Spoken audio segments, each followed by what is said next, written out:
नमस्कार दोस्तों, welcome back to my channel. और मैं हाजिर हूँ एक और वीडियो के साथ। और चैनल पे नए हैं तो चैनल को सब्सक्राइब ज़रूर कर लीजिए और बेल आइकन भी दबा दीजिए।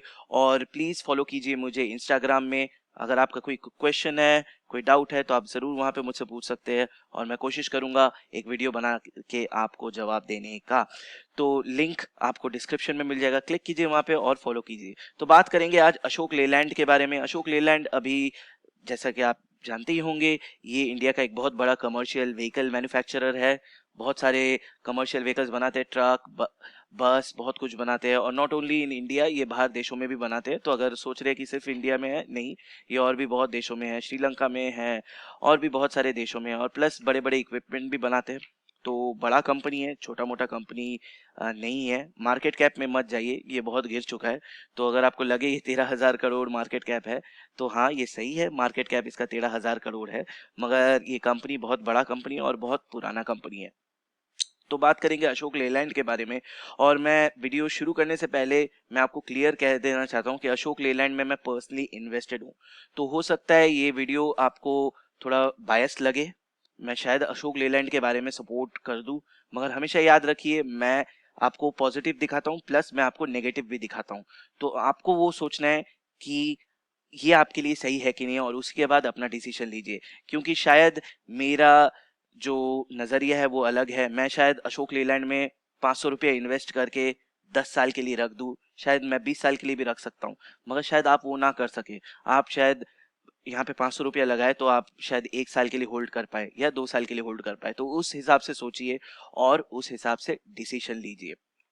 तो शुरू करते इस वीडियो को। मार्केट कैप 13,000 करोड़ का है, कुछ गिर गया है, इससे पहले थोड़ा ज्यादा था।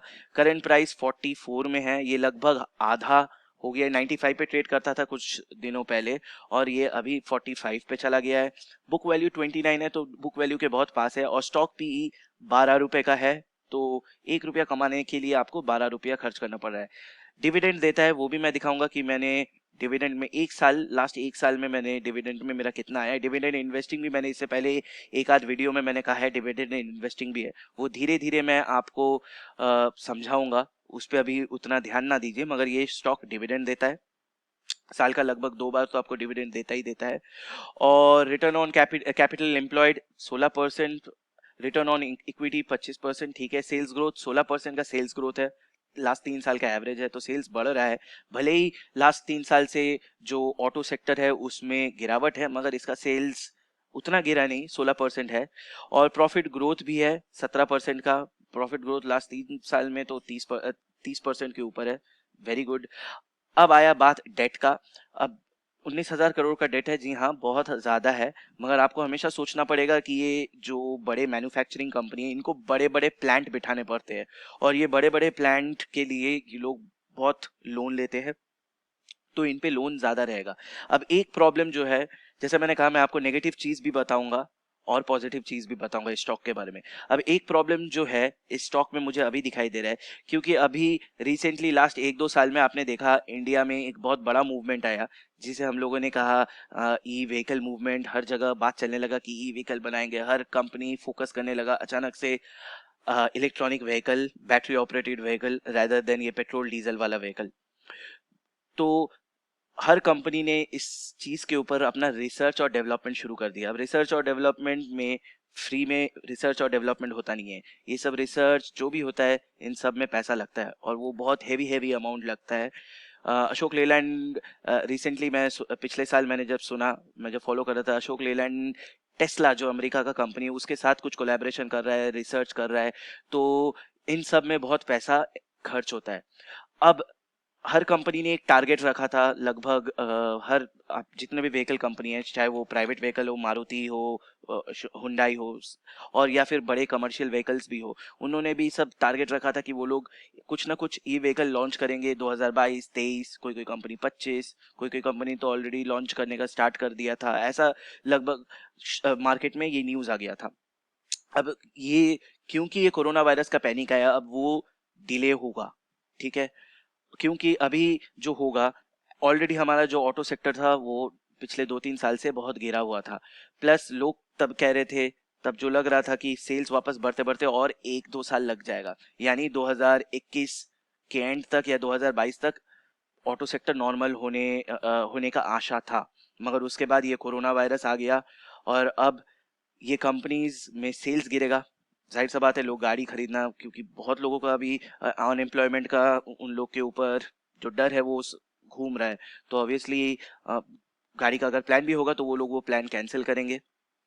और इसके बाद जो इवन जो ये अशोक लेलैंड जिस कैटेगरी में कमर्शियल व्हीकल, यहाँ पे कोई नॉर्मल इंसान गाड़ी लेता नहीं है इनसे, इनसे जो बड़े बड़े कंपनीज या छोटे मोटे जो ट्रक कंपनीज है, जो ट्रक ट्रांसपोर्ट कंपनीज है, वो लोग भी अभी अपना कॉस्ट कटिंग करेंगे, क्योंकि आगे जाके थोड़ा बाजार में मंदी आने की संभावना है।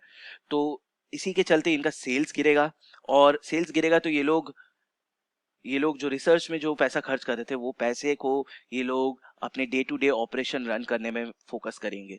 तो जाहिर सा बात है, ये जो ई व्हीकल वाला जो चीज़ है, ये मुझे लगता है, ये मेरे पर्सनल एनालिसिस से मुझे लगता है कि ये कुछ दिनों के लिए डिले होगा। ठीक है, तो अब डिले होगा तो इससे डेट का क्या लेना देना? तो जो डेट वो लोगों ने रिसर्च और डेवलपमेंट में लिया था, वो डेट तो वो लोग कंप्लीट नहीं कर पाएंगे। वो लोग एक टारगेट लेके डेट लेते कि इतना पैसा रिसर्च में लगाएंगे, 2020-22 तक एक गाड़ी निकालेंगे, वो गाड़ी से हम लोग को कुछ पैसा मिलेगा और हम लोग ऐसे करके अपने आप को रन करेंगे या ये डेट को चुकाएंगे। तो ऑब्वियसली वो प्लान में थोड़ा प्लान बिगड़ेगा, और इसी के चलते ये डेट जब ज़्यादा रहता है तो कंपनी जितना भी कमाए उसको लोन चुकाना पड़ता है। तो लोन का जो पैसा चुकाना पड़ता है, इंटरेस्ट में बहुत पैसा निकल जाएगा। तो ये एक नेगेटिव चीज़ है इस कंपनी के बारे में। नेक्स्ट है पीजी रेशियो 0.32, इंट्रिंसिक वैल्यू 17 रुपए का है। ठीक है, प्रॉफिट ग्रोथ है, sales growth, profit growth last 3 साल का भी 30% से ऊपर है।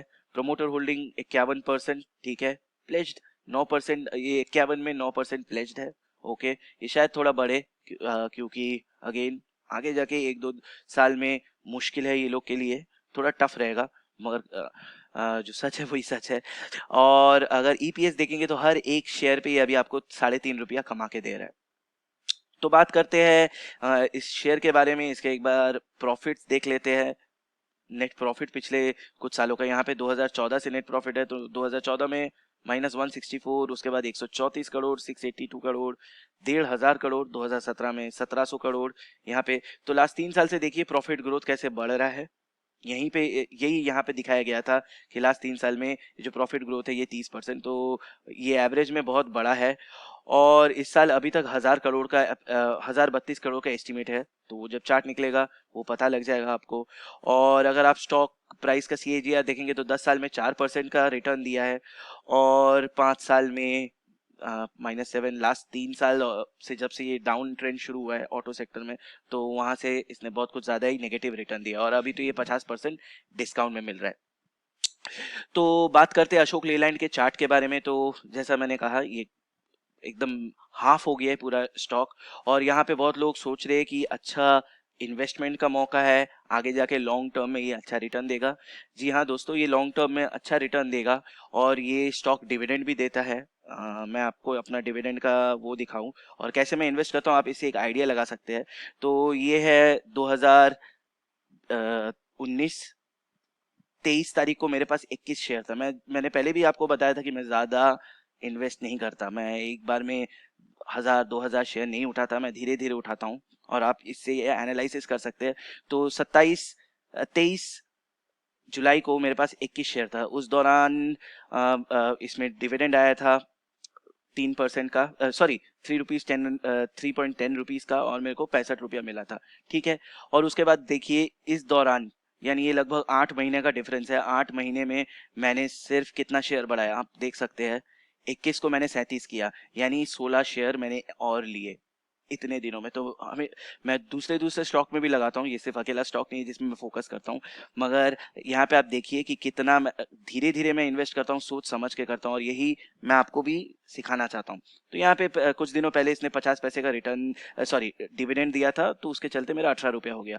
अगर आप ये दोनों को कैलकुलेट करें, 65 और 18 रुपीज़ को, तो यहाँ पे निकल जाएगा 83 रुपीज़, यानी लगभग 83.6, तो आप 85 पकड़ सकते हैं। और अभी जिस रेट पे ये ट्रेड कर रहा है 44-45, इसमें मैं और 6 रुपये लगा के मेरे को और 2 शेयर मिल सकते हैं।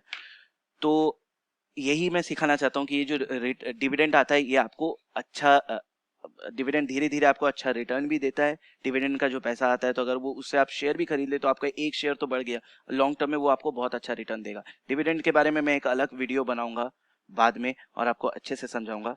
अब चलते हैं, यहाँ पर ये एक अप ट्रेंड दिखा रहा है, मगर मुझे नहीं लगता, अगर आप इन्वेस्टेड नहीं है अशोक लेलैंड में तो अभी इन्वेस्ट मत कीजिए। ठीक है, मैं आपको क्लियर बोल रहा हूँ, ये मेरा पर्सनल थिंकिंग है। अगर आप इन्वेस्टेड है तो आप होल्ड कीजिए, बेच के ना निकलिए। जब इतना होल्ड किया, हाफ हो गया, तो और होल्ड कीजिए। ये आगे जाके आपको 4-5 साल में रिटर्न निकाल के देगा। नेक्स्ट 2-3 साल तक मुझे नहीं दिख रहा कि यहाँ पे आपको अच्छा रिटर्न शायद मिले। तो अगर आप नए इन्वेस्टर है, अशोक लेलैंड में एंट्री लेना चाहते हैं तो नहीं लीजिए। आपको मैं एक एंट्री पॉइंट बताता हूँ, अभी फिलहाल आप यहाँ पे एंट्री ना लीजिए। ये अप ट्रेंड दिखाई दे रहा है, यहाँ पे गिरेगा तो ये ट्रेंड को अगर तोड़ा तो यहाँ पे ज्यादा गिरावट आ सकती है। ठीक है, और मैंने और एक इसका लेवल निकाला है, उस लेवल से आप यहाँ पे अगर आप सोच रहे कि एंट्री लूँ तो धीरे धीरे आप एंट्री ले सकते हैं, मगर ये सोच के रखिए होराइजन आपका 4 साल प्लस रहेगा। 3 साल में तो मुझे लग नहीं रहा, तो 4 साल प्लस रहेगा। तो अपने विवेक से सोचिए, अगर आप होल्ड कर सकते हैं तभी एंट्री लीजिए, वरना मत लीजिए। यही मेरा सुझाव रहेगा। तो मैंने और एक टूल यूज किया है। इन सब टूल के बारे में मैं आपको धीरे धीरे सिखाऊंगा। अभी अगर आप इतना अगर मैं एक बार में आपको बताऊं तो आप कंफ्यूज हो जाएंगे और आप समझ नहीं पाएंगे।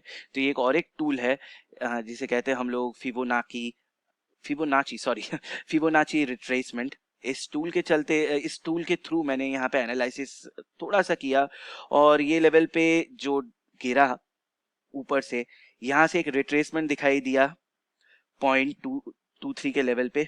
यहाँ पे आपको रिट्रेसमेंट दिखाई देगा, और मुझे नहीं लगता कि जब तक ये 0.38 टच करता है आपको यहाँ पे एंट्री लेना चाहिए। यानी 54 रुपए के लेवल पे आपको अभी फिलहाल एंट्री नहीं लेना चाहिए, थोड़ा रुकिए।